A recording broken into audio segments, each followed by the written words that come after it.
Bonjour, bonjour, salut tout le monde. Non. Salut à tous les amis. Non. Coucou. Non plus.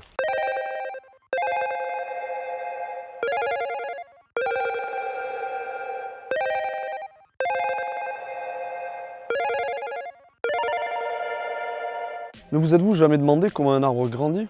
Comment d'une petite graine arrive-t-on à de tels géants à la chevelure végétale? Commençons par le commencement.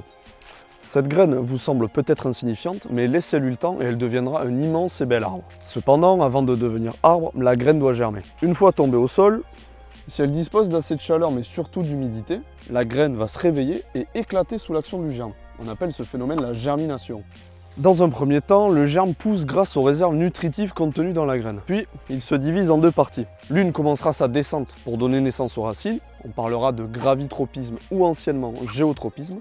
C'est la façon dont les végétaux se développent et s'orientent en relation avec la gravité. L'autre partie, quant à elle, entamera son voyage vers le soleil pour former le tronc, les branches et les feuilles. C'est le phototropisme, la capacité à s'orienter vers la lumière. Toutefois, pour que cette petite chose ne dépasse ses ailés, il faut pour cela analyser un mécanisme assez complexe, la photosynthèse ou fonction chlorophyllienne. Ce mécanisme se traduit par la capacité d'un arbre de transformer la sève en élément nutritif, ainsi que le CO2 en oxygène. Et tout cela grâce à l'énergie du soleil captée par les feuilles. Mais attention, ne brûlons pas d'étapes. Brûler, soleil... Cette sève, arrivant tout droit du sol, doit se diriger jusqu'aux feuilles pour être transformée. Mais comment? Pour ce faire, l'arbre se comporte comme une pompe.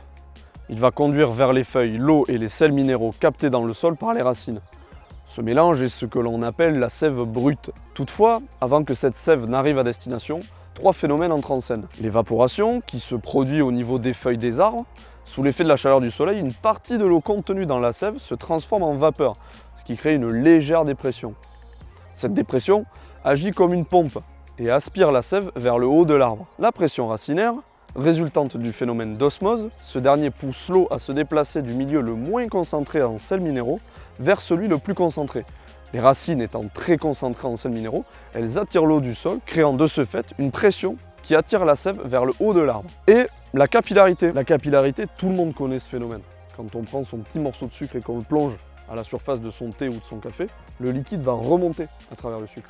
C'est la capillarité, qui est la capacité d'un liquide de progresser spontanément d'un milieu poreux entre autres, et donc de remonter le long des vaisseaux très fins présents dans l'aubier.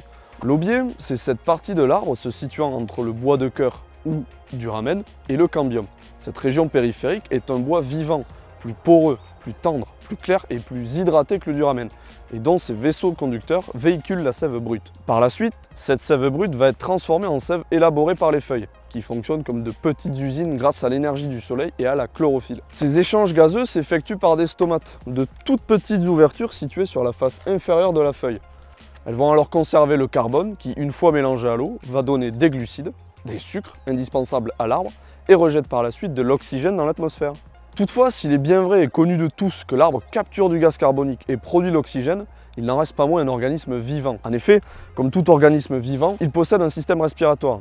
Il absorbe donc de l'oxygène et rejette du gaz carbonique. Cependant, cette action est infime comparée à l'apport d'oxygène créé par la photosynthèse tout au long de la journée. Ce rejet de gaz carbonique se ressent surtout la nuit, quand, faute de lumière, la fonction chlorophyllienne est inactive. Une fois les feuilles pourvues de sucre, la sève élaborée redescend en circulant cette fois-ci juste sous l'écorce au niveau du libère. Elle va nourrir les différentes parties de l'arbre, notamment les cellules productrices de bois situées au niveau du cambium.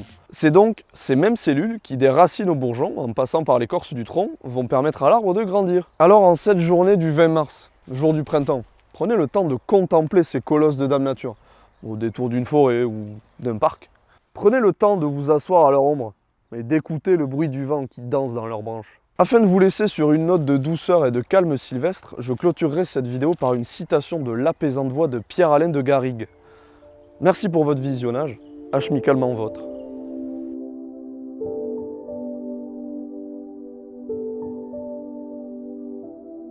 une seule branche qui tombe fait plus de bruit que toutes les forêts du monde qui poussent.